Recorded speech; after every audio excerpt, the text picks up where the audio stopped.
Du suchst iPhone-Kopfhörer mit Kabel? Zu Recht. In einer immer mehr kabellosen Welt geraten kabelgebundene Headphones so langsam in Vergessenheit. Warum eigentlich? Nicht für mich.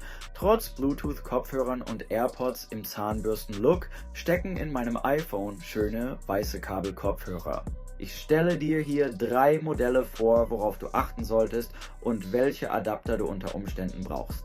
Alle Teile, die du hier siehst, habe ich selbst im Einsatz. Voran, vergiss billige Imitationen, spätestens bei Adaptern bleibst du nur mit Original-Apple-Zubehör glücklich. Du findest alles in der Beschreibung verlinkt. Jetzt geht's los. Vorteile von Kabelkopfhörern. Ich will kein moralischer Schnur-Nostalgiker sein, aber iPhone-Kopfhörer mit Kabel sind nun mal zuverlässiger. Eine physische Verbindung ist in der Regel immer stabiler als eine drahtlose. Verbindungsprobleme, Aussetzer oder Latenzen, die bei Bluetooth-Verbindungen auftreten können, erlebst du eher selten. Kabelkopfhörer für dein iPhone musst du nie aufladen und kabelgebundene EarPods sind immer günstiger als kabellose Modelle. Außerdem strahlen sie im Gegensatz zu Bluetooth-Alternativen keine elektromagnetischen Wellen ab. Moralkeule Ende. Klinke USB-C oder Lightning? Ja okay, die Antwort hängt letztlich von der Buchse deines Geräts ab, aber selbst als Klinkenfan muss ich erkennen, dass USB-C auf Platz 1 gehört. Der Anschluss entwickelt sich in den letzten Jahren zum Standard für Smartphones, Tablets und Laptops. Auch im Audiobereich gewinnt USB-C zunehmend an Bedeutung. Im Vergleich zur guten alten 3.5 mm Klinke bietet USB-C halt doch einige Vorteile. Beim iPhone gibt es ab dem 7er keine Klinke mehr, Lightning hat mit dem 14er ausgedient und seit dem iPhone 15 findest du unten nur noch USB-C als Buchse, Kabel und Klinke. Falls du noch ein iPhone unter 7 hast und damit ohnehin keine aktuellen Bluetooth-Kopfhörer mehr funktionieren, dann sind EarPods mit 3.5 mm Klinkenstecker deine erste und einzige Wahl. Beachte, dass Fernbedienung und Mikrofon von allen iPod, iPhone und iPad-Modellen mit Klinke unterstützt werden. Kompatibel sind die Klinkenpods bis iPod Touch 7, iPad 12.9 mit vielen MacBooks sowie bis einschließlich iPhone 6. Hast du irgendwo noch so eine alte Krücke rumliegen oder sogar noch im Einsatz? Lass es mich wissen. Warum keine AirPods nutzen?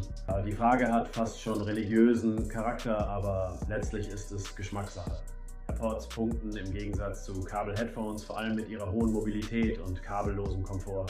Die elektrischen Zahnbürsten-Ersatzköpfe gelten als ideal für Alltag, Sport oder Reisen. Dafür sind sie teurer und irgendwann musst du sie halt irgendwo aufladen. Außerdem bin ich oft überfordert, welche unterschiedliche Modelle jedes Jahr rauskommen. Ich halte daher Zubehör mit Kabel für simpler und zuverlässiger, obwohl ein Kabelbruch oder Riss natürlich auch immer passieren kann. Kabelkopfhörer mit Lightning-Anschluss, sie sind die längsten und treuesten Begleiter in meiner iPhone-Karriere. Vermutlich gäbe es heute und auch morgen nur noch iPhones mit Lightning, wenn die EU den USB-C-Anschluss nicht verpflichtend gemacht hätte. Hätte, Fahrradkette, egal. Falls du iPhone-Kopfhörer mit Lightning-Stecker nutzen möchtest, und dann hast du maximal iPod Touch 7, iPad Mini 5, iPad 9, iPad Pro 12.9 oder iPhone 14. Kompatibel sind die Lightning-Kopfhörer ab iOS 10. Obwohl der Anschluss noch nicht so alt ist, hat er für mich aber nur noch nostalgischen Wert. USB-C gehört die Zukunft oder eigentlich schon die Gegenwart.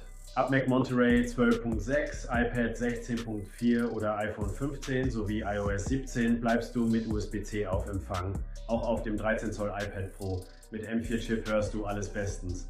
Der Vorteil, wenn du jetzt erst die Original Apple Kabel Kopfhörer mit USB-C-Anschluss kaufst, du kannst sie wohl auch noch in ein paar Jahren mit iPhone 19, 25 und 30 nutzen. Ich persönlich höre bei der Audioqualität übrigens keinen Unterschied zwischen Kabelkopfhörern mit Klinke, Lightning und USB-C. Du, was in der guten alten Apple-Welt leider immer ein Thema ist, sind Adapter für alles Mögliche.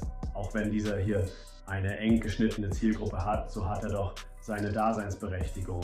Mit dem USB-C auf 3,5 mm Adapter verbindest du Geräte, die einen 3,5 mm Audiostecker haben, mit Geräten, die eine USB-C-Buchse haben.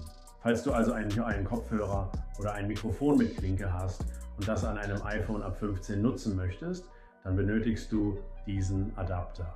Übrigens, mein Versuch mit Fake-Adaptern ist nicht erfolgreich, ich rate daher zum Original. Den entsprechenden Link findest du in der Beschreibung. Vor allem am Anfang deines Wechsels auf iPhone 15 oder 16 kommst du nicht um diesen Adapter herum. Ich persönlich nutze ihn fast täglich, allerdings nicht mit Kopfhörer oder Mikrofon, sondern mit einem Speicherstick mit Lightning-Anschluss. Auch hier rate ich dir zum Original Apple Adapter. Mit dem USB-C auf Lightning-Adapter verbindest du Lightning-Stecker mit USB-C-Buchse inklusive Laden, Datenübertragung und Audio. Der Adapter ermöglicht dir auch eine Verbindung mit Autos, die CarPlay unterstützen. Erstmals haben die Adapter nun das gewobene Kabel, was sich für mich wesentlich besser anfühlt als die bisherigen Plastikkabel. Fazit: Kabelgebundene Kopfhörer sind keineswegs veraltet, eher oldschool. Sie bieten dir immer noch Vorteile in Bezug auf Zuverlässigkeit, Klangqualität und Preis. Als Apple-Jünger stehst du mit dem USB-C oder Lightning-Anschluss vielleicht ab und zu auf Kriegsfuß, aber er steht letztlich für eine hochwertige digitale Audioübertragung. Du bekommst die In-Ear iPhone-Kopfhörer mit Kabel im Apple Store, bei Mediamarkt oder bei Saturn, oder nutze gerne die Links in der Beschreibung.